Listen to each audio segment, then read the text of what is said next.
में तरह तरह की समस्याएं भी आती हैं, मगर उनका फिर समाधान भी हमको मिलता रहता है। तो जिस समय हालत आई उस समय गुरु का नाम काम में आता है, और गुरु ही काम में आता है, किताबें काम में नहीं आती हैं। कभी आप सोचो कि हमें गुरु की क्या ज़रूरत है, और हमारे पास तो वेद हैं, शास्त्र हैं, ये सब हमको देते हैं ज्ञान। ज़रूर उनसे ज्ञान मिलता है और आप उनसे पूरा ले भी लेते हो, उससे अपना जीवन बना भी लेते हो। लेकिन पुस्तकों को बोला गया है कि वो तुम्हारे बहुत अच्छे मित्र हैं, अच्छे दोस्त हैं, लेकिन वो गूंगे दोस्त हैं। वो तुमसे बातचीत नहीं कर सकते। तुम उसमें से खुद अपने हिसाब से पन्ने पलट के ढूंढ लोगे तो बात अलग है, लेकिन वो तुम्हारी समस्या में तुमको कोई युक्ति ऐसे नहीं बता सकते। और तुम्हारे पास कोई दिक्कत परेशानी है तो किताबें तुम्हारे काम में उस समय नहीं आएंगी। वो तो रखी हैं, उस समय तो तुमको कोई जीता जागता व्यक्ति चाहिए होगा जो आए तुम्हारे पास बैठे, तुम्हारी समस्या का समाधान करे, तुमको साथ दे। तो बाहर से हम साकार को साकार की आवश्यकता होती है, और जब समस्या आती है तो गुरु काम में आता है। कभी कभी अधिक समस्या होती है तो ज्ञान भी आपको नहीं अच्छा लगता। उस समय कोई आके ज्ञान भी आपको सुनाए या आपको उसमें किताबों में पढ़ने का मन नहीं करेगा, ना कैसेट सुनने का दिल करेगा, ना किताबें पढ़ने का दिल करेगा, शास्त्र ग्रंथ पढ़ने का भी मन नहीं करेगा। लेकिन जीता जागता जब कोई सामने आ जाएगा, वो तुमको तसल्ली देगा, तुमको युक्ति देगा, वो समझ में आएगी। और मन उस समय सहारा देखता भी है। किसी के पास मान लो लाइब्रेरी बनी पड़ी हो शास्त्रों की, किताबों की अच्छी अच्छी, और बाहर से चलता फिरता बोलने चालने वाला, सुनने समझने वाला एक भी व्यक्ति उसका मित्र ना हो, तो हर समय बुक्स थोड़ी काम में आती हैं। उस समय आप उन किताबों के सहारे नहीं, लेकिन आप तलाशते हो कि कौन आया, कौन बैठा, किसने बात की। और जो आता है कोई आपके पास तो आपको उससे खुशी मिलती है। तो इसके लिए केवल पुस्तकों से ही मिलेगा ऐसा नहीं है। भगवान ने वरना जड़ और चेतन दो चीज़ें क्यों बनाई? सबकी अपनी अपनी जगह अलग अलग उपयोगिता है, कहीं पे कुछ, कहीं पे कुछ। एक बार क्राइस्ट को किसी ने पूछा, कहा मतलब उनको कि आप तो चमत्कार करते हैं, आप तो अपने को भगवान का बेटा कहते हैं, आप तो अपने आप को जैसे भगवान ही कहते हैं एक तरीके से, तो क्या आप कुछ भी कर सकते हैं? तो जो ये पत्थर हैं, इन पत्थर को ब्रेड बना के दिखाओ, चेंज कर दो, पत्थर को ब्रेड बना दो। तो क्राइस्ट ने जवाब दिया कि मैं चेंज कर सकता हूँ, लेकिन मैं या नहीं कर सकता हूँ, लेकिन जो ब्रेड मैंने बनाई है या पत्थर मैंने बनाए हैं, भगवान ने जो बनाए वो अपनी अपनी जगह ठीक बनाए। तो मैं अगर पत्थर को ब्रेड में कन्वर्ट कर दूँ तो पत्थर वाला काम कौन करेगा? पत्थर वाला काम ब्रेड तो नहीं करेगी भाई। वो तो आप खाओगे, रोटी खाओगे तो आपकी भूख मिटेगी, लेकिन जहाँ पे पत्थर की ज़रूरत है तो वहाँ पे रोटी थोड़ी रख देंगे। अब घर बनते हैं, दीवारें और ये सब फर्श, पत्थरों की कितनी ज़रूरत होती है। तो क्या वो सब अगर ब्रेड हो जाए, रोटी हो जाए, तो क्या काम चलेगा? पत्थर की अपनी उपयोगिता है। जहाँ पे पत्थर की ज़रूरत होती है वहाँ पे पत्थर, जहाँ पे रोटी की ज़रूरत है वहाँ पे रोटी। तो सोच समझ के काम किया है। तो हम भगवान के खेल में परिवर्तन क्यों करेंगे? उसमें चेंज हम क्यों करें कि इसको ऐसा बदल के दिखा दो, उसको वैसा बदल के दिखा दो? क्यों कन्वर्ट करें? जो सोच समझ के भगवान ने किया है वो ठीक किया है। तो जो भी ज्ञानी है, भगवान का भक्त है, वो भगवान के किए में राज़ी रहता है। वो उसको बदलने की नहीं कोशिश करता कि मैं इसको चेंज करके ये कर लूँ। मतलब कि लिख्या लेख ललाट का, मेट न सके राम। जो हमारे मस्तक पे भी भगवान ने भाग्य में लिख दिया, उसको भी कोई मिटा नहीं सकता। भगवान मिटा सकते, लेकिन भगवान नहीं मिटाते। कि मेटे तो समर्थ है, पर समझ किया है काम। वो मेटने में तो समर्थ है, भगवान समर्थ है, वो आपके भाग्य की रेखाओं को मिटा सकता है, लेकिन उसने पहले ही सोच समझ के काम किया है, ठीक काम किया है। अगर आपने कोई चीज़ सही लिखी है तो सही लिखे को मिटा के थोड़ी लिखोगे। अगर स्पेलिंग गलत हो गई, मात्राएं गलत हो गई, गलत लिख गया कुछ, तब आप उसको मिटा के ठीक करते हो। लेकिन आपने सोच समझ के काम किया, पहले ही जो लिखना था सही लिख दिया। जज भी अपना फैसला जब दे देता है, पहली बार सुन के दोनों पक्ष की बातें सुन के नहीं देता, कई बार बात सुनता है, कई बार विचार करता है, उस पर बहुत मनन चिंतन होता है सब तरीके से, और फिर जब वो एक बार अपना डिसीजन फाइनल दे देता है, फिर वो अपने लिखे को खुद भी नहीं मिटाता कि नहीं अब हमने सोच समझ के जो लिख दिया सो लिख दिया। इस अपराधी को इतने साल की पनिशमेंट या ये हर्जाना देना है या जो भी उसको पनिशमेंट मिलती है तो वो दे दी। अब उससे अगर कोई नहीं खुश है, नहीं संतुष्ट है, गलत लग रहा है, तो वो दूसरी अदालत में, उससे बड़ी अदालत में जाके अपना केस दायर करता है। मगर वहाँ पे वो दोबारा से उस जज को नहीं कह सकता कि नहीं ये तुमने फैसला गलत कर दिया, इसको बदलो। वो बोलेगा नहीं मैं अपना लिखा भी नहीं मिटाऊंगा क्योंकि मैंने सोच समझ के लिखा है। तो भगवान ने भी हर एक के भाग्य में जो लिखा है वो सोच समझ के लिखा है। तो इसलिए हम कहेंगे कि भगवान तुम मिटा दो इसको, तो भगवान नहीं मिटाएगा। वो बोलेगा मैंने पहले ठीक लगा। तुम उसमें अपनी रजा मिला दो, अपनी मर्जी मिला दो, तुम उसको स्वीकार कर लो। तेरे फूलों से भी प्यार, तेरे कांटों से भी प्यार, हम उसको स्वीकार कर लें। स्वीकार करने से हमारे लिए जीवन जीना आसान हो जाता है। तो जो मुड़ गया सो जुड़ गया। जिसने अपने मन को मोड़ लिया, परिस्थितियां भगवान ने जो दी जैसी दी उसको स्वीकार कर लेना, मतलब मन को मोड़ लेना है। तो जो मन को मोड़ लेता है वो भगवान से योग लग जाता है, वो जोड़ लेता है अपने आप को भगवान से। तो जो मुड़ेगा सो जुड़ेगा। लेकिन जो अड़ेगा, जो अड़ जाता है, मैं ऐसा नहीं करूँगा, मैं इसको नहीं मानूंगा, मैं अपनी ही चलाऊंगा, तो जो हठी होता है, ज़िद्दी हठी, वो अज्ञानी अहंकारी है। वो भगवान की ओर से आई हुई किसी भी परिस्थिति में संतुष्ट नहीं है, वो उसको स्वीकार नहीं करता है।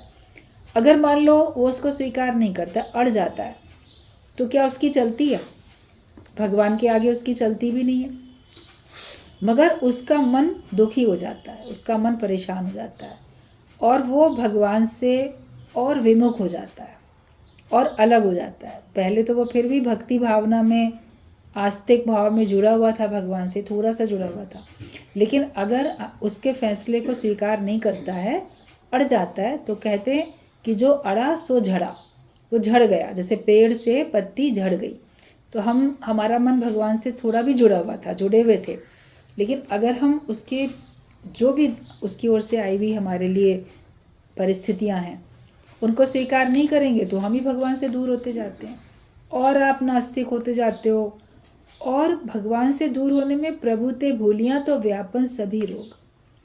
आप भगवान को भुलाते जाते हो तो आपके पास सारे रोग व्यापते जाते हैं, शारीरिक भी, मानसिक भी, आर्थिक भी, सामाजिक भी, भावनात्मक भी। जितने प्रकार के कष्ट होते हैं वो हर प्रकार के कष्ट आपको समय समय पे अनुभव होते रहेंगे। और हर समय आप अपना मन टटोल के देखोगे तो आपको लगेगा उसमें कहीं दूर दूर तक खुशी नाम की चीज़ नहीं, प्रसन्नता नाम की चीज़ नहीं, क्योंकि हम अड़ गए किसी बात पे। तो जो मुड़ेगा सो जुड़ेगा, जो अड़ेगा सो झड़ेगा। दूर होना हो भगवान से तो अपना रखो मर्जी, भगवान की मर्जी के खिलाफ। और अगर अपना योग लगाना हो तो भगवान की मर्जी में अपनी मर्जी मिला दो। जो तेरी इच्छा वो मेरे लिए अच्छा, और जो तेरी मर्जी वो ही मेरी मर्जी, उससे फ़र्क कुछ नहीं है। जहाँ प्रेम होता है तो कहते हैं ऐसा कर लें, हाँ हाँ ऐसे ही कर लो, ठीक है। पूछेगा कोई आपका प्रेम वाला, ये चीज़ ठीक है, ये खरीद लें, ये कलर ठीक है, या खाने में ये ऑर्डर कर दें, कहीं बाहर कोई चीज़ खाने बैठे हैं रेस्टोरेंट में, क्या लेना है? तो बोलेगा जो मर्ज़ी, जो तुमको पसंद हो वो मंगा लो, हम भी वही खा लेंगे। या जो तुमको पसंद है वही खरीद लो, हमको वो भी वही ठीक लगेगा, वही कलर ठीक लगेगा। जहाँ प्रेम होता है, तो अगर मान लो कोई प्रेम में पूछता भी है कि तुम अपनी पसंद बताओ, तो आप जो हो बहुत प्रेम होता है तो आप उसी के ऊपर छोड़ देते हो कि नहीं नहीं तुम प्रेम से जो भी चीज़ ला के दोगे हमको वही पसंद है। या जो कह दिया वही ठीक लगेगा। सांसारिक प्रेम में लोग गाना गा लेते हैं, जो तुमको हो पसंद वही बात करेंगे, वही बात कहेंगे, वही बात करेंगे। तुम दिन को अगर रात कहो तो रात कहेंगे, मतलब विपरीत को, दिन को अगर रात, उल्टा हो गया ना, तो वो भी, हम भी उसको वही कहेंगे। तो भगवान के तरफ से जो कुछ आता है बिल्कुल हमारी मर्जी के विपरीत है, मगर हमारी उस भगवान से प्रीत है, तो फिर हम उसको भी कहेंगे नहीं यही ठीक है, मेरे लिए यही ठीक है। कभी भक्त ये नहीं बोलेगा मेरे लिए ये चीज़ गलत है, ये चीज़ खराब है। भगवान ने बहुत कुछ बिगाड़ दिया हमारा, जो बिगड़ना होता है वही बिगड़ता है। अभी उसमें न्यूज़ में देख रहे थे, कोई बता रहा था, इतना जैसे भूकंप आया टर्की में, उधर सीरिया, तुर्किया, सब जगह पे, तो उसने कहा वहाँ कहाँ से इतना युद्ध था, वहाँ से बच के हम लोग यहाँ पर आए कि यहाँ चैन शांति से रहेंगे परिवार के साथ, लेकिन भगवान को नहीं बचाना था, तो घर में ही भूकंप आ गया, सारा परिवार सब दब गया, एक बच गया था, सारा मर गया। लोगों के पूरे पूरे रात को तो सो ही रहे होते ना, 4 सवा 4 बजे सवेरे जब भूकंप आया है, तो उस समय तो लोग अपने घरों में ही होते, सो ही रहे होते सब। कितने सारे, वो तो जितने उनके बाहर मलबे से निकलेंगे उतनी काउंटिंग होती जाएगी, मगर उनमें जिनको जाना था वो चले गए। और फिर दिखा रहे थे कि जिसको भगवान बचाना चाहता है उसको बचा भी लेता है। कई छोटे छोटे बच्चे भी बच गए, मलबे में से जिंदा निकले, बड़े बड़े आदमी नहीं जिंदा निकले, बच्चे जिंदा निकले। एक किसी पिता ने सारा मलबा अपने पीठ पे ढाल बन गया अपने बच्चे की, बच्चे को ऐसे गोद में नीचे छुपा के उसके ऊपर से हो गया था, तो बच्चे को बचाने के लिए भी मलबे से, तो सारा मलबा उस पिता के ऊपर पड़ा जाके, पिता की तो मृत्यु हो गई मगर बच्चा बच गया। तो उसने अपने बच्चे को बचाने की पहले कोशिश की ना, तो जिसको बचना था वो बचे। कहीं उसमें से एक तोता बच गया जिंदा, लोग तोता पाल लेते हैं, कहीं वो बच गया। एक कोई फुल प्रेग्नेंट लेडी थी, ऐसे मलबा उसके ऊपर पूरा गिरा, तो उस मलबे में दबने से उसकी डिलीवरी हो गई, उस मलबे में। आप सोच के देखो ज़रा। और वो नवजात बच्चा जो था मलबे के में 7 घंटे बाद जब उसको निकाला गया, माँ तो मरी भी मिली, बच्चा जीवित मिला। तो जितने घंटे उसको वही मलबे में ही उस बच्चे का जन्म हुआ, वही वो जीवित रहा और वो निकाल भी लिया गया। तो ये था ना कि कितने कितने चमत्कार भी तो देखने में आते। उसकी माँ के ऊपर इतना पूरा बिल्डिंग गिरी है सब उसके शरीर पे, तो दबने से सब उसको उस समय उसको हो गई, वो बच्चे का जन्म हो गया। किस परिस्थिति में भगवान कैसे बचा लेता है, कोई सोच भी नहीं सकता। क्या क्या सब होता रहता है परमात्मा के खेल में। तो जिसको लेना होता है भगवान ले लेता है, जिसको आयु देनी होती है उसको दे देता है। ईश्वर का भक्त ईश्वर के न्याय को देखता है, भगवान की मर्जी को देखता है, और उसमें वो समझता है कि जो सोचा है वो हो रहा है, शिकवे शिकायत नहीं। और जो मिलता है वो हमको, जब भगवान की ओर से समय आता है तब हमको सब कुछ मिल जाता है। जब वापस भगवान को लेना होता है, समय आता है, वो सारा वापस भी ले लेता है, देना होता है दे देता है। तो वक्त से पहले और किस्मत से ज़्यादा ना किसी को मिला है ना मिलेगा। तो इसलिए भगवान का भक्त तो केवल भगवान की मर्जी में ही खुश रहता है, वो अपने आप में बहुत संतुष्ट रहता है। तो हम सबको गुरु ने सच्ची भक्ति सिखाई।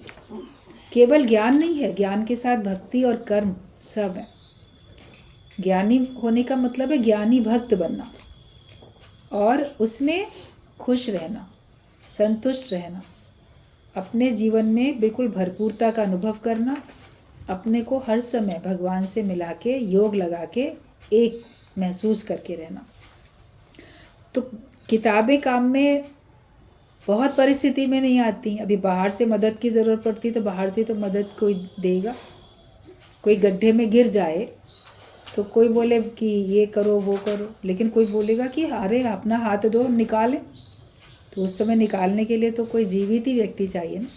तो दुखों के गहरे गड्ढे में हम गिर गए, माया के गहरे गड्ढे में गिर गए, तो उससे उबारने के लिए हमको जीता जागता सतगुरु चाहिए, वहाँ पकड़ उबार लिया, मेरा जन्म मरण दुख दूर किया। तो ऐसे बाहर का साथ जो होता है वो हमारे लिए काफ़ी इम्पोर्टेंट होता है। सभी लोग समझते हैं उस बात को, और समस्याएं आती रहती हैं तो गुरु समाधान भी करता रहता है। अगर हम गुरु मानेंगे तो हम उसकी बात पे गौर करेंगे, ध्यान देंगे और उसके ऊपर विचार करेंगे, उसके ऊपर चलने की कोशिश भी करेंगे। मान के देख लो, गुरु कहे ऐसा कर लो, ऐसा करने से क्या होगा, इससे क्या फ़ायदा, इससे मेरा कोई भला होने वाला नहीं है, लेकिन वो कह रहा है कर लो, तो करने में नुकसान क्या जा रहा है। तो समस्याएं आती हैं। अब आप किसी डॉक्टर के पास जाते हो शारीरिक मानसिक समस्या के लिए, और कोई सामाजिक पारिवारिक किसी और प्रकार की समस्या के लिए वकील के पास जाते हो, तो जो वो आपको सलाह देता है वो मानते हो ना। तो गुरु के पास आते हो अगर समस्या लेके, तो जो वो सलाह देता है उसको मान के देखो। अगर नुकसान पड़े तो फिर वो दूसरी समस्या का, उसी समस्या का दूसरा समाधान बताएगा। उस दवाई से फ़ायदा नहीं पड़ा, दूसरी दवाई चेंज करके देगा। लेकिन अगर हम बीमार हैं तो हमको वो मेडिसिन खानी तो पड़ती है। खाओ भी नहीं और उसके ऊपर विश्लेषण करो ये ठीक करेगी कि नहीं, कितने लोगों को इसने ठीक कर दिया, मेरे लिए सही है कि नहीं है, तो उससे हमारा टाइम वेस्ट होता है। तो अगर हम किसी को गुरु समझते हैं तो उसकी बात को मानो, और मानो फ़ायदा पड़ेगा, नहीं पड़ रहा है तो भी उसको बताओ, तो वो आपको कोई दूसरी बात बताए। कभी तो मन बड़ी बड़ी बातें सह जाता है और कभी छोटी छोटी भी नहीं सह पाता है। अक्सर आपने देखा होगा बड़ी बड़ी समस्याएं आती हैं, उसमें आप अपने को बड़ा स्थिर महसूस करते हो, शांत महसूस करते हो, अंदर ही ज्ञान की बहुत रोलिंग चलती है। अरे ऐसा भी होता है, ऐसा भी होता है, और कोई नई बात नहीं है। कितने कितने ज्ञान के पॉइंट्स लगा लेते हैं और उनको हम सह लेते हैं। और कभी छोटी सी बात नहीं सह पाते, किसी का ज़रा सा साधारण तौर पे कहा गया एक शब्द बहुत चुभ जाता है या बहुत दुखी कर जाता है। तो मन ऐसा है कि मन कभी तो बड़े बड़े नदी समुद्र भी जैसे कि लांघ जाएगा समस्याओं के, और कभी एक बहुत छोटी सी नाली पर भी खड़ा हो जाएगा कि इसको मैं कैसे लांघ के उस पार जाऊं। वो छोटी सी बात उसको बहुत बड़ी लगेगी। तो ये मन का स्वभाव है। लेकिन जब ज्ञानी हो जाओ तो आप देखोगे मन का स्वभाव बदल गया। अब वो हर बात से उपराम हो जाता है, और कोई भी बात को बहुत जल्दी अपने से हटाने की कोशिश करो, उसको बहुत देर तक अपने में रहने नहीं दो। ज़्यादा देर तक वो बात अगर याद करते रहते हो तो वो पक्की होती जाती है। जितनी बार आप अपने दुख समस्या दोहराओगे, किसी को आदत पड़ जाती है, वो जब सोचेगा, जब बैठेगा, वो अपने कष्ट याद करेगा। इस समय जो है उनको भी याद करता है, और बचपन से लेके आज तक जितने मिले ना, लाइन से एक सिरे से दोहराएगा, उसको याद करेगा, भूलने की कोशिश नहीं करता। और गुरु का ये कहना होता है तुम भूल जाओ, पास्ट इज लॉस्ट, जो चला गया उसको भूल जाओ, रात गई बात गई, भूल जाओ। नया दिन निकला, नया सवेरा, नए उत्साह के साथ आज का दिन शुरू करो। बोलो कल हमारा नहीं था, आज हमारा नहीं है, लेकिन आने वाला कल हमारे फेवर में ज़रूर होगा। ये विश्वास रखते हुए आशावादी बन के रहो। उम्मीद पे दुनिया कायम है। पहले कभी ऐसा नहीं हुआ तो आगे भी नहीं होगा, अभी नहीं हो रहा है तो आगे भी नहीं होगा। ये निराशा आती जाती है। तो इसलिए आगे ये सोचो कि ज़रूर आगे अच्छा होगा। इसी पे हमको सारे दुखों का हमको अंत हो जाएगा, ये विचार रखने से। ये जो भी हम ज्ञान के विचार रखते हैं, इसी से सारा अंत होता जाएगा। वरना वही बात मनुष्य सोचता रहता है। सोचते सोचते क्या होता है, वो पक्की हो जाती है। एक पेपर मान लो आपके सामने है, कॉपी है, पेंसिल है, आपने एक लाइन खींची उस पे पेंसिल से, फिर आप उसको एक बार और उसके ऊपर खींच देते हो तो वो डार्क हो जाता है, कलर पेंसिल का और डार्क। एक बार और उसको और बार बार उसी लकीर पे अगर आप बार बार लकीर करते जाओगे तो फिर वो इतनी पक्की हो जाती है कि रबड़ से मिटाने से मिटती भी नहीं है। एक बार की लकीर बनाई हुई तो फिर भी मिट जाएगी रबड़ से आसानी से। डबल किया होगा तो मेहनत पड़ेगी। कई बार आप कर लोगे तो फिर आप इस बात को प्रैक्टिकली आजमा के देखना कि फिर वो लाइन मिटने ही वाली नहीं है। पेपर चाहे फट जाए लेकिन वो लाइन नहीं मिटेगी, क्योंकि आपने उसको बार बार उसके ऊपर लकीर पे लकीर पेंसिल से बार बार लिखते लिखते उसको इतना पक्का कर दिया। तो अपने दिल पे, अपने दिमाग में अपने दुखों को बार बार याद करके हमने उनको लकीर पे लकीर इतना पक्का कर दिया कि अब वो ज्ञान का रबर दो तो मिटती भी नहीं।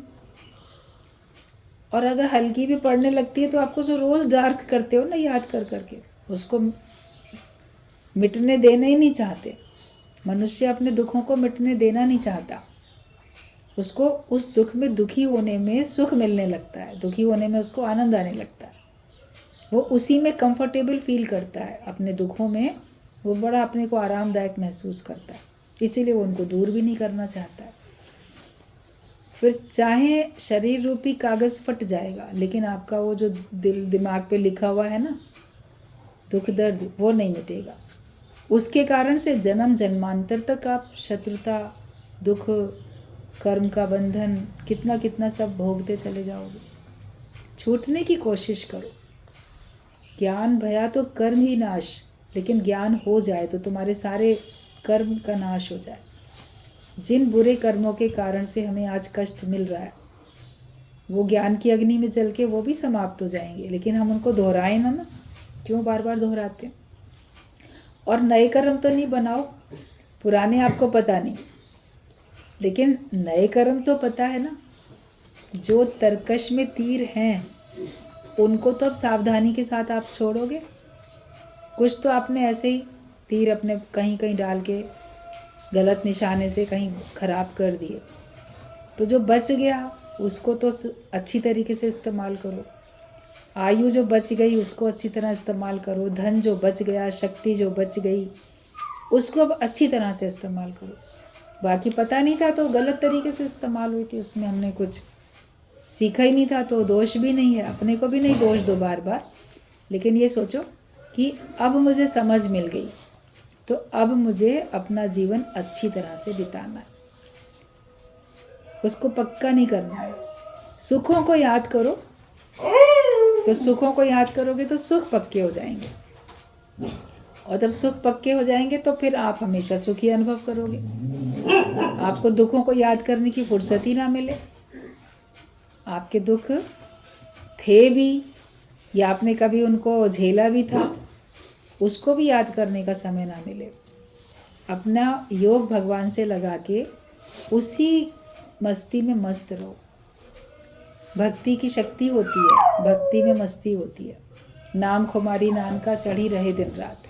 भगवान के नाम की मस्ती में भगवान का भक्त मस्त रहता है और वो सब छोड़ देता है। मेरी चिंता हरि करे, मुझे न चिंता को। जो वास्तव में भगवान पे छोड़ देता है तो हरि के हाथ हजार, वो हजार हाथों से उसका काम करता ही रहता है। कितने कितने शास्त्रों में कहानियाँ, एग्जाम्पल्स के तौर पे भक्तों के उदाहरण बताए जाते हैं। कहीं भगवान ने किसी का रूप बना के उसका ये काम बना दिया, कहीं वो काम बना दिया, कहीं कुछ कर दिया। तो अनेक रूप में आके भगवान ही कर रहा है। जो जितना विश्वास करके रखता है, जो उस पर सौंप देता है, उसके बाद उसको कोई चिंता नहीं करनी पड़ती। भरोसा जिसको भगवान पर है उसे कोई चिंता ना करनी पड़ेगी, उसको कोई चिंता करनी ही नहीं पड़ेगी, क्योंकि उसको पूरा भरोसा है कि भगवान जो कर रहे हैं बहुत अच्छा कर रहे हैं, और वो तो पहले ही मन को मोड़ चुका, वो तो पहले ही रज़ा में राज़ी है, तो उसको कोई दिक्कत नहीं आती है। तो मन तो कभी कैसा होगा, और मन कभी चींटी जैसा, कभी शेर जैसा हो जाता है। कभी बहुत लो फील करेगा, बड़ा छोटा बन जाएगा, कभी कभी बहुत एकदम ज़बरदस्त, बहुत शेर की तरह से आपको पूरा का पूरा निगलने के लिए मन आपका आ जाएगा। कभी आपका मन आपको ज़रा भी तंग नहीं करेगा, कभी आपका मन बहुत तंग करेगा। लेकिन ये समझो कि जो समस्या आती है वो हमारे लिए परीक्षा है, और परीक्षा देकर ही किसी क्लास को आप पास कर पाते हो। अगर समस्याएं ना हों और वो परीक्षाएं ना हों तो आपको कैसे पता चलेगा आपका ज्ञान पक्का हुआ कि नहीं हुआ। जब कभी सत्संग में बात चलती है, कहा जाता है कि किस किस बात में आप पक्के हो गए हो, तो अक्सर ही लोगों का ये कहना होता है अब जब वो परिस्थिति आएगी तब पता चलेगा कि हम उसमें पक्के हुए कि नहीं हुए। कहते हो ना कि अभी तो ठीक लग रहा है कि हमको ज्ञान पक्का हो गया, लेकिन आप कैसे बता दें, जब ऐसी कोई परिस्थिति आएगी उसमें उस समय अगर हमारा मन नहीं डामाडोल हुआ तब हम कह पाएंगे कि हम पक्के हैं। मतलब कि परिस्थिति रूपी परीक्षा का तो आप भी इंतज़ार करते हो ना, कि वो परिस्थिति रूपी परीक्षा आए और हम उसमें अपनी चेकिंग कर पाएँ। लेकिन कई बार कल्पना करके भी आपको अपनी चेकिंग हो जाती है, कि कल्पना करने में भी अगर आपको लगता है कि मन परेशान हो रहा है तो है परेशान, या कल्पना करने में उस समस्या को याद करने में आपको लगा अगर मेरे संग ऐसा हुआ तो क्या होगा, तो आपका मन अगर स्थिर है तो आप समझ पाते हो। लेकिन फिर भी जब सामने आती है तब और पक्का होता है। तो अगर जीवन में कोई भी कष्ट परेशानियां आते हैं तो समझो ये परीक्षाएं हैं, मैं उसमें अगर सहज रहता हूँ, सम रहता हूँ, स्थिर रहता हूँ, अपने विचार, बुद्धि, वाणी, इंद्रियां, तन, मन सब जैसे स्थिर रहता है, हलचल नहीं है किसी प्रकार की, तब समझो कि आपका ज्ञान पक्का हुआ। तो आप एक क्लास आगे उठ जाते हो, जहाँ तक थे जितना ज्ञान था उस ज्ञान से आप ऊंचे उठ जाते हो। फिर आपका वो अनुभव का ज्ञान बन जाता है कि इतनी इतनी समस्याएं आई, उन समस्याओं में भी आपने अपनी चेकिंग की कि मेरे अंदर में स्थिरता थी और उस परिस्थिति में भी मुझे भगवान के ऊपर पूरा विश्वास था, शिकवा शिकायत नहीं था। ईश्वर जो भी करता है अच्छा ही करता है, ये मेरे अंदर में पक्का हो चुका था। तो आपका अनुभव हो जाता है, उस अनुभव से आपका जीवन दूसरों के लिए भी एक शिक्षा का शास्त्र बन जाता है। तो हम कोई भी परीक्षा आए तो सोचें कि ज्ञान मेरा पक्का हुआ कि नहीं, ये इसलिए आई है। वरना सोचता है मन आखिरकार ये समस्या मेरे जीवन में क्यों आई, मेरे आगे इतनी समस्याएं क्यों आती हैं, क्योंकि आपको पक्का करना है। ज्ञान में भगवान चाहते हैं आप योग लगा लो, इसी जन्म में मुक्त हो जाओ। ईश्वर तो आपको अपनी ओर कैसे ना कैसे करके धकेल रहा है। कहावत आप लोग खुद ही कहते हो कि जब सीधी उंगली से घी नहीं निकलता तो उंगली टेढ़ी करनी पड़ती है। तो जब इस जन्म में भगवान चाहता है कि आप योगी बन जाओ, आप मुक्त हो जाओ, और आप होना नहीं चाहते, सीधी तरह से अपने को ज्ञानवान बनाना नहीं चाहते, तो भगवान को उंगली टेढ़ी करनी पड़ती है। कोई ऐसा टेढ़ा आपका सामने आ जाता है, व्यक्ति या कोई परिस्थिति, मन का कोई ख्याल, तो जिससे फिर आप भगवान की तरफ जाते हो। तो ईश्वर का इशारा तो समझो। अगर वो हमको माया नहीं दे रहा है, मतलब वो खुद अपना आप तुमको देना चाहता है, तुम उसके बन जाओ। लेकिन भक्ति प्रभु की छोड़ के विषयों से करता प्यार है, मन ऐसा हो जाता है कि नहीं, भक्ति तो भगवान की होती रहेगी, मुझे तो ये माया मिले, विषयों के सुख मिले। मगर ईश्वर चाहता है इस जन्म में तुम उसमें मत अटको, अपने स्वरूप में टिक जाओ। तो किसको पता इसके भीतर क्या है प्रभु का इशारा। जो भी समस्या आई, समझदार बनो, विवेकवान बनो, गुरुवान बनो, तो इशारे को समझ पाओ और उसमें अपने को स्थिर कर पाओ। जो व्यक्ति स्थिर होके रहेगा वो बहुत महान महान कार्य कर सकता है, लेकिन विचलित होगा तो नहीं कर पाएगा। आप अपने जो आपने लक्ष्य चुना, आप उस पर अपने स्थिर रहो। चारों तरफ से आलोचना करने वाले, पीछे खींचने वाले लाइफ में बहुत मिलेंगे, मगर उनको सुनते हुए भी, उनका सामना करते हुए भी आपके ध्यान में आपका लक्ष्य होना चाहिए कि हमें मुक्ति प्राप्त करनी है। इन सब झंझटों से अपने आप को छुड़ा के हर समय अपनी शांत और आनंद वाली स्थिति में, अपने सच्चे स्वरूप में मुझको स्थित रहना है। यही घर बैठे की तपस्या हो रही है। कोई जंगल में जाने की ज़रूरत नहीं है, कोई और प्रकार से आपको साधना करने की ज़रूरत नहीं है, लेकिन यही आपका साधन, हर प्रकार का साधन आपका जहाँ आप हो वहीं पर ही हो रहा है। मन किसी के आगे भी मुड़ सके ऐसा बनाओ। एक होता है कि चलो भगवान के आगे, अब भूकंप आया, कुछ और आया तो उसके आगे मन को मोड़ लिया, ठीक है। या जिसके साथ हमारा थोड़ा अच्छा विचार मिलता है उसके आगे मन को मोड़ लिया, जिससे प्रेम है उसके आगे मन को मोड़ लिया। लेकिन अपने मन को ऐसा बनाओ कि हम हर एक के आगे मुड़ सकें, किसी के भी आगे हम अपने मन को मोड़ पाएँ, ऐसा हम बना लें। और तब क्या होगा कि तब आपकी और उन्नति हो जाएगी कि मैं सबके आगे मुड़ सकता हूँ। तब हमारी मैं ख़त्म हो जाएगी, वरना मैं इसके आगे तो झुकूँगा, इसके आगे नहीं झुकूँगा। होता है ऐसा, इससे तो सीखूँगा, उससे नहीं सीखूँगा, इसकी सलाह मानेंगे, उसकी क्यों माने। लेकिन हर एक के मुख से भगवान बोल रहा है, आप सुन सकते हो, आपको लगे तो आप मान लो, वरना क्रिटिसाइज़ भी करने की क्या ज़रूरत है। या दूसरे को बहुत ऐसे कम भी नापने तोलने की क्या ज़रूरत है। कम नहीं आंको किसी को।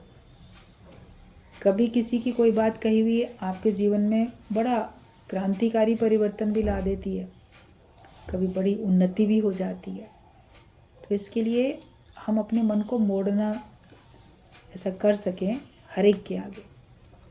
चरण धूल तेरे जन की होगा, इसीलिए बोला गया कि भगवान के आगे तो नतमस्तक होएंगे, नम्रता करेंगे, लेकिन जो भी संसार में हैं वो सब भगवान के ही तो जन हैं, उन्हीं के ही तो बनाए हुए लोग हैं।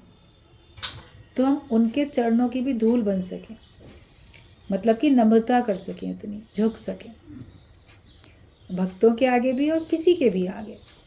जिसका मन को मोड़ने का स्वभाव होता है वो हर परिस्थिति में मन को मोड़ लेता है, तो आनंद में रहता है। आप आगे चलते जा रहे हो, वहाँ से आपको ट्रैफिक जैम मिला, आप मुड़ गए, अपनी गाड़ी मोड़ लेते हो ना। मोड़ के आपको जो रास्ता मिलता है वहाँ से आप उधर चले जाते हो। थोड़ा लंबा रूट था मगर आप पहुँच गए, गाड़ी को मोड़ा तब तो गए, वरना वहीं पे ही खड़े रहेंगे, कोसते रहेंगे सिस्टम को, इसको उसको, 2 घंटे जाम में फंसे रहेंगे, अपने को परेशान करेंगे, टाइम भी वेस्ट करेंगे। तो उस समय अपनी गाड़ी जैसे मोड़ लेते हैं, पता चल जाता है कि हम बहुत देर तक यहाँ वरना फंस जाएंगे। तो मन को भी मोड़ लो। मन को मोड़ लोगे तो आप देखोगे माया में फंसोगे नहीं, आपका टाइम वेस्ट नहीं होगा, उलझन नहीं होगी। जीवन की यात्रा में हमें आनंद लेना है, सैर करनी है, सारी प्रकृति का, सबका एकदम सुख उठाना है। ये सब सुनने वाले भी तुम्हारी परीक्षा लेने आते हैं कि हम तो गुरु से भी बड़े हो गए हैं। जो भी आपके पास सत्संग सुनने के लिए भी आते हैं, तो ये भी समझ लेना कि ये भी हमारी परीक्षा लेने के लिए आते हैं। वो कहेंगे हम तो गुरु से भी बड़े हो गए, गुरु के पास भी ज्ञान कम है, मेरे पास ज्ञान उससे भी अधिक है। गुरु तो गुड़ रह गया है, मैं तो चेला चीनी शक्कर बन गया हूँ, मुझे उससे भी ज़्यादा आता है। मेरे अंदर कमियाँ नहीं हैं, गुरु के अंदर कमियाँ हैं। तो नज़रों में तेरी दोष है, लेकिन दुनिया नहीं हारता, दोष उसमें देखने लग जाते हैं। तो ये भी मत समझना कि जो सुनने वाले आते हैं वो तुम्हारी परीक्षा नहीं लेंगे। शिष्यों की भी अग्नि होती है, गुरु की तो रहती है परीक्षा की अग्नि, मगर शिष्यों की भी अग्नि होती है। तो उसमें भी हमें पास होना है। वो तो बोलेंगे हम तो तुमसे भी बड़े हो गए हैं, गुरु तो मुड़ जाएगा। गुरु के आगे मुड़ा है तो शिष्यों के आगे भी मुड़ जाएगा, पर शिष्य अहंकार करके गिर जाएगा। आप सोचो कि कई बार आप देखोगे कि गुरु शिष्यों के आगे मुड़ता हुआ दिखता है। गुरु लाग्यो चेले की पाई, एक अचंभा देखी मेरी माई, गुरु लाग्यो चेले की पाई। कि कभी आपको लगेगा कि ये गुरु होते हुए भी शिष्य के आगे मुड़ रहा है, क्योंकि वो अपने गुरु के आगे मुड़ा हुआ है, मिटा हुआ है, उसको मन को मोड़ना आता है। वो अपना टाइम और एनर्जी वेस्ट नहीं करता कि ठीक है इस बात में तुम खुश हो, चलो ऐसे ही सही। तो गुरु को तो कोई दिक्कत नहीं है, वो तो अपने मन को मोड़ लेगा, और उसने चूँकि मोड़ा है इसलिए वो आनंद में भी रहेगा, इसलिए वो सुख शांति में भी रहेगा। लेकिन शिष्य वो अहंकार करके गिरेगा। अगर आपके संग सख्ती होती है तो आप सोचो कि आपकी उन्नति हो रही है, लेकिन कई बार आप इतने ऐसे बन जाते हो। कभी कभी बच्चे माता पिता से बहुत ज़िद करते हैं, तो उनकी फरमाइशें पूरी तो कर दी जाती हैं, मगर उससे उन बच्चों को फरमाइशें करने की आदत भी तो पड़ जाती है। जो कि बाद में उनके लिए नुकसानदायक होती है। और कभी ऐसा होता है कि ज़बरदस्ती भी खींच कर भी उनकी फरमाइशें पूरी करनी पड़ती हैं। तो ये मत समझना कि किसी ने आपकी मर्ज़ी पूरी कर दी तो उसमें तुम्हारे को बड़ा सुख मिलेगा, मगर अपनी इच्छा से अगर आप कोई भी काम बहुत करते रहते हो तो इच्छा से जो भी पाओगे उसमें आपको सुख की अनुभूति नहीं होगी। सहज जो मिलेगा तो वो दूध बराबर होगा, लेकिन ज़बरदस्ती खींच लिया तो वो खून बराबर हो जाता है, जैसे कि उससे आपको सुख नहीं मिलता है। कभी कोई बहुत परेशान करता है किसी को तो माता पिता भी कहते हैं इस बच्चे ने तो ना मेरा खून पी लिया। अब कोई सचमुच में खून निकाल के थोड़ी पिया, मगर इतना कष्ट दे दिया। तो मन को मोड़ना जिसको आएगा बोलेगा चलो ठीक बात है, आज इसने मेरी फरमाइश पूरी कर दी, या आज नहीं कर पाता है कल कर देगा। जो समझदार बच्चा होगा तो वो बहुत ज़िद नहीं करेगा, क्योंकि उसका अपने पेरेंट्स से प्रेम है। तो हमारा भी जब भगवान से प्रेम है या गुरु से प्रेम है, सबसे प्रेम है, तो हम बहुत ज़िद नहीं करेंगे। और मन को मोड़ने की आदत अपनी डाल लेनी चाहिए कि गुरु तो मुड़ जाएगा, पर वो अपने गुरु के आगे मुड़ा है तो शिष्यों के आगे भी मुड़ जाएगा, पर शिष्य अहंकार करके गिर जाएगा। आप अहंकार करोगे, देखो मैं इतना बड़ा हो गया ना, मेरी बात गुरु भी मान लेता है, तो तुम अहंकार करके गिरोगे। निगाह नीची करके चलो, माना नम्रता में चलो। कोई किसी से कहता है ना भाई निगाह नीची करके चलो, मतलब कि तुम नम्रता में चलो, नम्रता भाव में रहो। अगर हम नम्रता भाव में रहते हैं तो सबके दिल में जगह बना लेते हैं, लेकिन हठी ज़िद्दी अहंकारी होकर रहते हैं तो दिल में से उतरते जाते हैं। निगाह नीची करके चलोगे तो सबकी निगाहों में, नज़रों में बसे भी रहोगे, वरना निगाहों से भी गिर जाओगे, नज़र से गिर जाओगे दूसरे की। मनुष्य के हाथ में है, वो अपनी भाषा से, अपने भाव से और अपने कर्म से, वे शरीर से कर्म जो करता है, व्यवहार से, या कैसी भाषा बोलता है, कैसे भाव रखता है, क्योंकि कर्म तो इन्हीं से ही बनते हैं। हमारे व्यवहार जैसा कर्म हमारा होता है, दिखता है शरीर से कर्म होता हुआ, हमारा व्यवहार सब देखते हैं, भाषा देखते हैं और मन के भाव देखते हैं। तो वो अगर अच्छे होंगे तो आपको मान सम्मान मिलेगा, आपको लोग हाथी पर बिठा के भी आपके जय जयकार करेंगे। लेकिन वही आपके भाव, आपकी भाषा, आपका व्यवहार अगर ठीक नहीं होगा तो हाथी के पैरों के तले कुचलवाया भी जा सकता है। पहले ज़माने में राजा लोग अपराधियों को कई प्रकार से मृत्यु दंड देते थे, अभी तो केवल फांसी दी जाती है यहाँ पर। तब तो ये था किसी को विष दे दो, किसी को हाथी के पैरों से कुचलवा दो, किसी को ऐसे कर दो, तरह तरह से मृत्यु के दंड होते थे। तो आपके ऊपर है, आप हाथी के ऊपर सैर करो या हाथी के पैरों तले कुछ ले जाओ। क्यों नहीं हम अपना खुद को देखें। दूसरे का जीवन देखते हो, लेकिन अपना देखो और अपनी उन्नति पे ध्यान दो। आपको महान बनना है, ऊंचा बनना है, इतना कि आप परमात्मा को पा सको, उसी कार्य में अपने को लगा के रखो। तो ये सावधानी हमको रखनी है कि हम ऐसा कोई काम नहीं करें जिससे हमारी गिरावट होती जाए। मनुष्य जन्म जैसे सीढ़ी में बीच में है, आप उससे ऊंचे भी उठ के ऊपर और जाके ईश्वर से योग लगा के उससे मिलके एक हो सकते हो, परम पद पा सकते हो। और असावधानी रखो तो गिरावट में निकृष्ट निम्न योनियों में भी जा सकते हो, बिल्कुल। और मनुष्य से छोटी और छोटी कीट पतंग जैसी, सब ऐसी ऐसी छोटी छोटी योनियों में भी जा सकते हो, या आप नीचे भी उठ सकते हो। तेरे हाथ में है जीवन बनाना, मनुष्य के हाथ में ही है। बनाने की कला गुरु सिखाते हैं, हमें सीखनी है। उसके बाद मानना ना मानना आपकी मर्जी है। कोई जोरी ज़बरदस्ती ना किसी को ज्ञानी बना सकता है, ना किसी को मुक्त कर सकता है। आप जब चाहोगे तो आप हो जाओगे, चाहोगे तो अच्छा ही है, नहीं चाहोगे तो जैसी जिसकी, हर एक को एक मनुष्य जन्म ये मिला है, उसकी मर्जी है, वो इसमें क्या करता है, कौन से रंग भरता है अपने जीवन में, कौन सी चित्रकारी करता है, कौन से रंग भरता है, क्या करता है? हर एक अपने अपने कर्म का स्वयं जिम्मेदार है। तुम सावधानी रखें कि गिरे नहीं। हमें इतनी सावधानी रखनी है कि सब तरफ से चोटें मिलें तब भी हम मुस्कुराते रहें।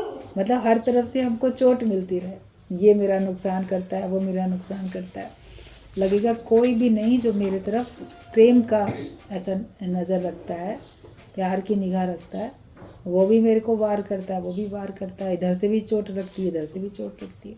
मतलब जहाँ से उम्मीद करो वहाँ से आपको लगेगा जैसे मेरा ये जो है अपनापन इसमें नहीं है, और ये भी मुझे कष्ट दे रहा है, वो भी मुझे कष्ट दे रहा है। लेकिन हम अपना इतनी सावधानी रखें कि सब तरफ से चोटें लगें तब भी मुस्कुराते रहें। कभी लगता है ना घर में जितने लोग हैं सारे मेरे खिलाफ हैं, या कभी लगता है कि एक दो व्यक्ति खिलाफ है, बाकी तो मेरे फेवर में है।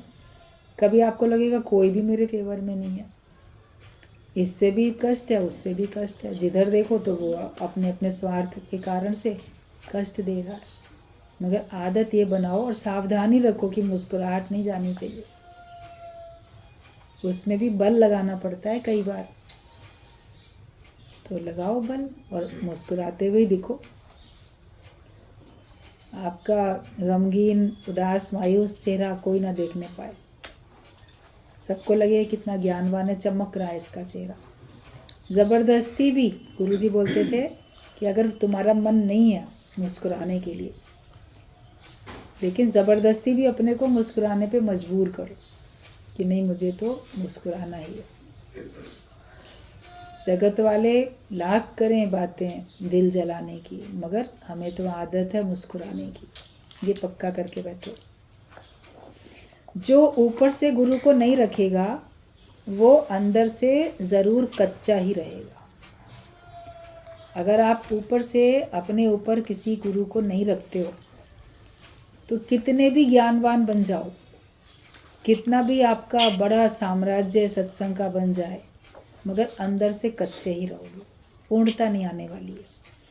क्योंकि उतना आपने तप नहीं किया, तपस्या नहीं की, उतना आज्ञा में नहीं चले, झुके नहीं, मरे मिटे नहीं, नम्रता नहीं की, कहीं ना कहीं पे अहंकार रह जाता है, और वो अहंकार हमको पक्का नहीं होने देता है। आप शो करोगे कि मैं बहुत कच्चा हूँ, बहुत पक्का हूँ, लेकिन हो गए आप कच्चे।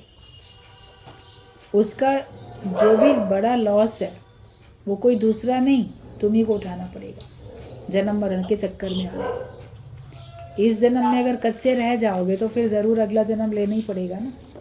तो अगर हम गुरु के अंडर में नहीं रहते हैं तो फिर हम कच्चे रह जाते हैं, क्योंकि हमारा अहंकार नहीं दूर होता। गुरु तुमको कार्य में भी लगाता है पर कार्य से छुड़ाता भी है।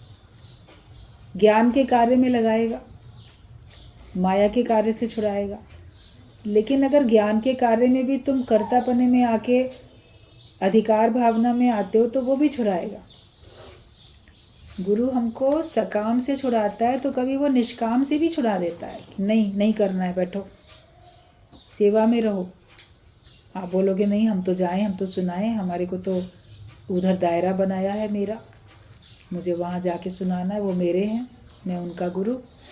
तो उसमें अगर हम अटकते हुए हैं, गुरु की दृष्टि होती है कि ये गिरावट में आएगा तो वो छुड़ाता भी है। प्रैक्टिकली भी हम लोगों ने कई बार देखा, सब तरफ का गुरुजी ने सत्संग बंद करा दिया, कोई नहीं करेगा सत्संग, अपनी चेकिंग करो, कहीं कुछ करो। तो उसमें हर एक को अपने मन को जांचने का मौका मिला कि हम कितने आदती हो गए थे, सुनाने के आदती हो गए, सबके ऊपर जैसे कि शासन करने के आदती हो गए, कहीं कुछ। मेरापन उसमें एक नया आने लगा। परिवार का, घर का मैं मेरा छोड़ा, छोटा परिवार, तो सत्संग का मैं मेरा, शिष्यों का मैं मेरा। तो गुरु हमको कर्मों से छुड़ाता भी है और कर्मों में लगाता भी है। वो हमको निष्काम कर्म में लगाता भी है या कहीं किसी प्रकार से किसी सेवा में भी लगाता है कि ये करो, तो जो कराए वो कर लो। अपना अहंकार क्या करना, अपनी हट क्या करनी। कहा जाता है जो पतंग होती है वो अपने मालिक के हाथ में होती है। अगर वो चाहता है तो वो उसको बहुत ऊंचा आसमान में ले जाता है, मगर उसकी डोर पकड़ के रखता है।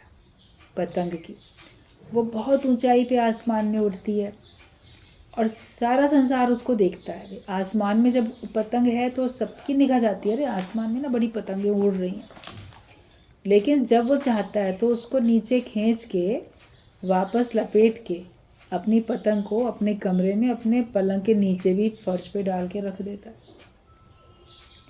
तो वो वहाँ रहती है।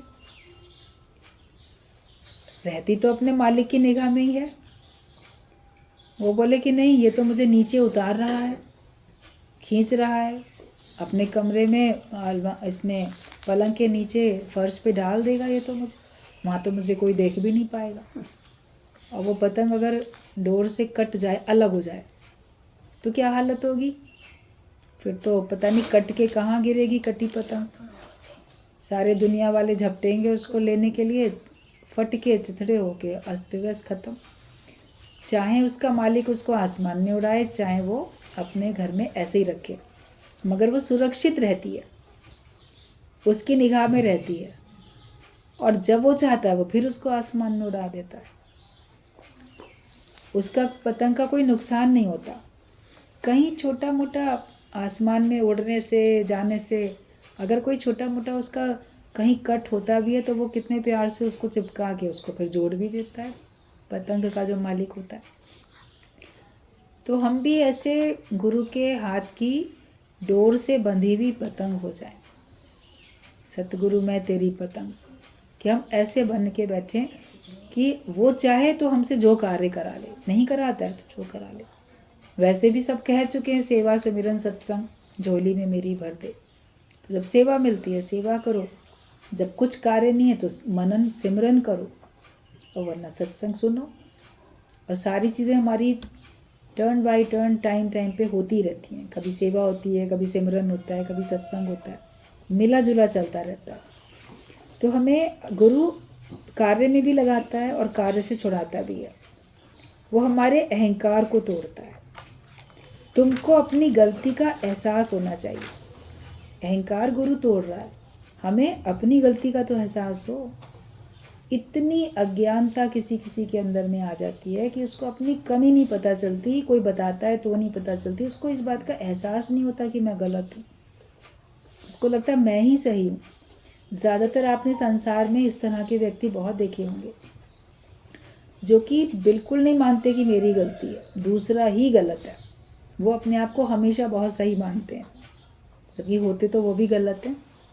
ऐसा थोड़ी है कि वो बिल्कुल सही हैं, लेकिन अज्ञानता के कारण से वो उनको एहसास ही नहीं होता इस बात का।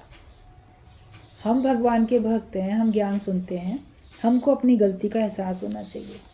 मन तो कुछ ना कुछ बनना ही चाहता है, पर अपने आप को मिटाओ, ये अहंकार हमारा पूरा घिस जाए, अहंकार हमारा पूरा का पूरा घिस के समाप्त हो जाए।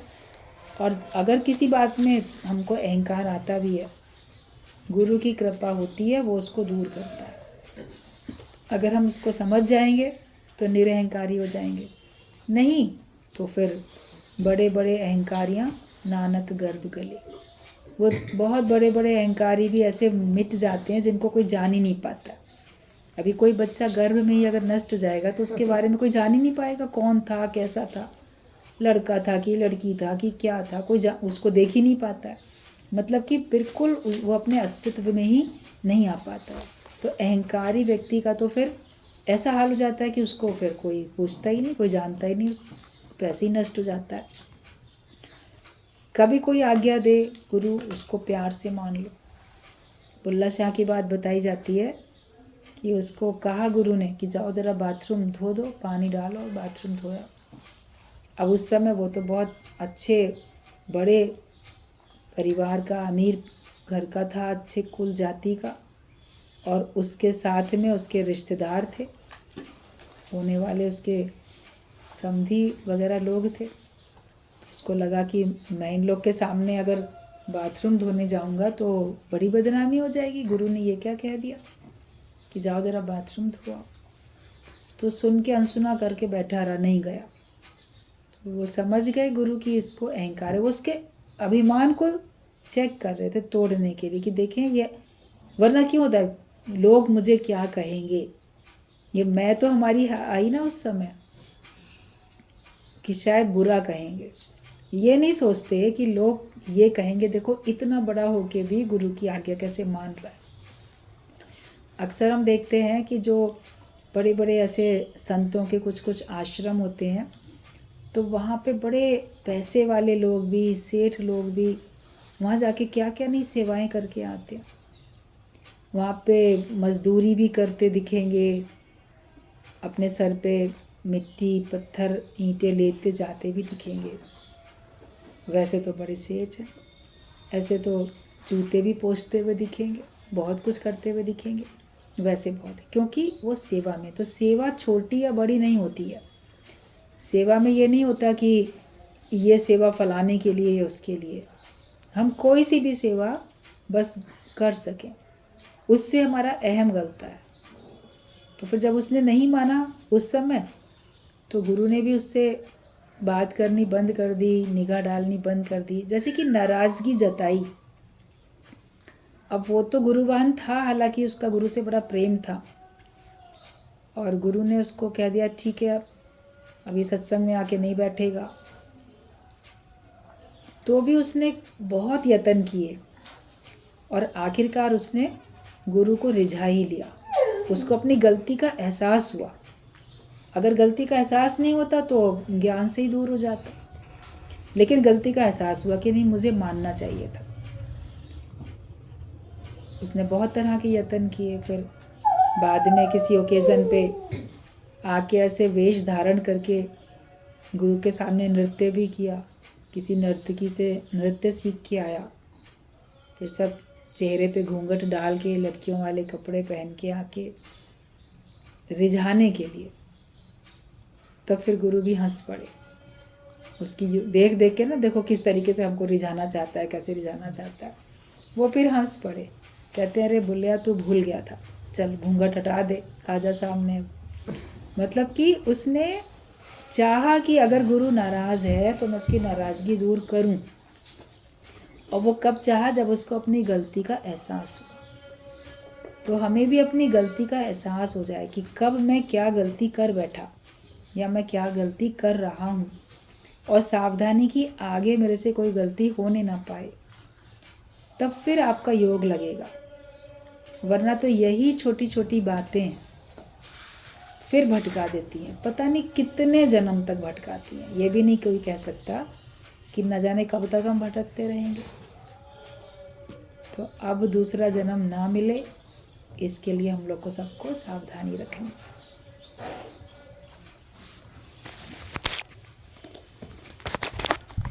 समझ नहीं आया क्या भटका दिया।